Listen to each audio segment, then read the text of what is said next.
किशन सो अच्छा। फिर तारा सो हाँ। सुमन सो बहादुर सो इंदर सो अच्छा। ਤੇ ਹੁਣ ਕਿੰਨੇ ਕੁ ਨਾਂ ਭੁੱਲ ਗਏ ਨਾਂ ਤਾਂ ਬਥੇਰੇ ਆਉਂਦੇ ਜਦੋਂ ਇਕੱਲੇ ਬੈਠੇ ਹੋਈਏ ਹਾਂ ਉਹ ਇਹ ਗੱਲ ਸੀ ਨਾ ਫਿਰ ਮੈਂ ਬੈਠੇ ਹੈਗੇ ਤੇ ਇੱਕ ਦੂਜੇ ਰਿਸ਼ਤੇਦਾਰੀਆਂ ਵੀ ਕਰਾਉਂਦੇ ਸੀ हाँ। ਹਾਂ ਮੇਰਾ ਨਾਮ ਹੈ ਮੁਹੰਮਦ ਯੂਨਸ अच्छा मोहम्मद यूनस ਜੀ केड़ी जगह तो आए हैं? ਜੇ ਮੈਂ ਆਇਆ ਸਰਗੋਧੀਓਂ सरगोदा शहर चो ਨਹੀਂ ਉਹਨਾਂ ਪਿੰਡ ਲਾ ਗਏ केड़ा 15 ਚੱਕ ਜਨੂਬੀ जनूबी जो आए हैं? ਹਾਂ ਇੱਥੇ ਕੀ ਲੈਣਾ ਹੈ ਜੀ? ਉਹ ਇੱਥੇ ਮੈਂ ਕਿਹਾ ਆਉਂਦੇ ਨੇਗੇ ਆ ਵਿਸਾਖੀ ਉੱਤੇ ਤੇ ਕੋਈ ਪੁਰਾਣਾ ਬੰਦਾ ਟੱਕਰ ਗਿਆ ਤਾਂ ਕੋਈ ਪਿੰਡ ਦਾ ਹਾਲ ਚਾਲ ਪੁੱਛ ਲਾਂਗੇ ਆਪਣਾ ਕਿਹੜਾ ਪਿੰਡ ਆ ਪਿੱਛੇ? ਪਿੰਡ ਵਾ ਸਾਡਾ ਤੁਕਲਵਾ ਕਾਦੀਆਂ ਦੇ ਲਾਗੇ ਕਾਦੀਆਂ ਦੇ ਲਾਗੇ? ਹਾਂ ਕਿਹੜਾ?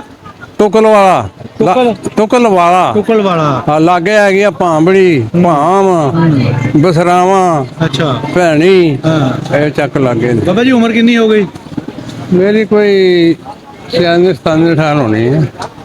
ਦੇਖ ਲਓ ਜੀ 96 97 ਸਾਲ ਦੀ ਉਮਰ ਦੇ ਵਿੱਚ ਇਹ ਬਜ਼ੁਰਗ ਆਪਣੇ ਇਲਾਕੇ ਦੇ ਬੰਦਿਆਂ ਨੂੰ ਇੱਥੇ ਲੱਭਣ ਆਏ ਆ ਔਰ ਕੋਈ ਸਿਰ ਮੂੰਹ ਨਹੀਂ, ਕੋਈ ਟੈਲੀਫੋਨ ਨੰਬਰ ਨਹੀਂ, ਕੋਈ ਰਾਬਤਾ ਨਹੀਂ।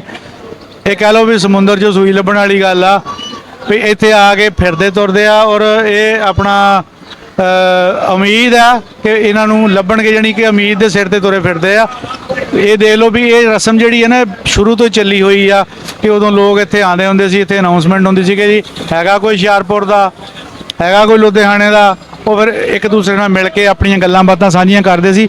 ਤੇ 97 ਸਾਲ ਦੀ ਉਮਰ ਦੇ ਵਿੱਚ ਇਹ ਬਜ਼ੁਰਗ ਜਿਹੜੇ ਆ ਇੱਥੋਂ ਸਿਰਫ ਇੱਕ ਆਸ ਤੇ ਆਏ ਆ ਕਿ ਸਾਡਾ ਸ਼ਾਇਦ ਕੋਈ ਪਿੱਛੇ ਦੇਸ਼ ਦਾ ਬੰਦਾ, ਦੇਸ਼ ਦੇ ਬਾਬਾ ਜੀ ਕਹਿੰਦੇ ਆ, ਦੇਸ਼ ਬੜਾ ਚੰਗਾ ਸੀਗਾ। ਦੇਸ਼ ਬੜਾ ਚੰਗਾ ਸੀ। ਬਾਬਾ ਜੀ ਕੋ ਸੁਣਾਓ ਗੱਲ ਉੱਥੋਂ ਦੀ। ਉੱਥੋਂ ਦੀ ਕਿਹੜੀ ਗੱਲ ਸੁਣਾਈਏ? ਨਹੀਂ ਕੋਈ ਐਸੀ ਗੱਲ ਹੈਗੀ ਆ ਜਿਹੜਾ ਤੁਸੀਂ ਹਜੇ ਤੇ 97 ਸਾਲ ਦੀ ਉਮਰ ਲੈਣ ਆਏ ਆ, ਲੱਭਣ ਆਏ ਆ? ਸਾਡੇ ਨਾਲ ਚੰਗੇ ਰਹੇ ਨੇ ਉਹ, ਚੰਗੇ ਰਹੇ ਨੇ। ਚੰਗੇ ਰਹੇ। ਕੋਈ ਯਾਰ ਬੇਲੀ ਉੱਥੇ ਆਪਣੇ? ਯਾਦ ਬੇਲੀ ਜਿਹੜੇ ਉਹ ਚੋਰੇ ਲੰਗਰ ਡੁੰਗਰ ਚਾਲਦੇ ਨੇ ਬਥੇਰੇ ਸੀਗੇ। ਅੱਛਾ। ਆਪਣਾ ਪਿੰਡ ਸਾਰਾ ਸਿੱਖਾਂ ਦਾ ਹੀ ਸੀ? ਸਿਖਾਉਂਦਾ ਸੀਗਾ ਪਰ ਮੁਸਲਮਾਨ ਥੋੜੇ ਸੀਗੇ। ਉਹ ਸਿੱਖ ਜਿਹੜੇ ਸੀ ਉਹਨਾਂ ਦੇ ਕੋਈ ਨਾਂ ਦੱਸੋ। ਕਿਸ਼ਨ ਸੋ ਅੱਛਾ।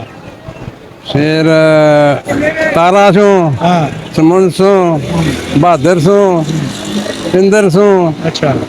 ਤੇ ਹੁਣ ਕਿੰਨੇ ਕੁ ਨਾਂ ਭੁੱਲ ਗਏ ਨਾਂ ਤਾਂ ਬਥੇਰੇ ਆਉਂਦੇ ਜਦੋਂ ਇਕੱਲੇ ਬੈਠੇ ਹੋਈਏ ਹਾਂ ਉਹ ਇਹ ਗੱਲ ਸੀ ਨਾ ਫਿਰ ਮੈਂ ਬੈਠੇ ਹੈਗੇ ਤੇ ਇੱਕ ਦੂਜੇ ਰਿਸ਼ਤੇਦਾਰੀਆਂ ਵੀ ਕਰਾਉਂਦੇ ਸੀ ਹਾਂ। ਹਾਂ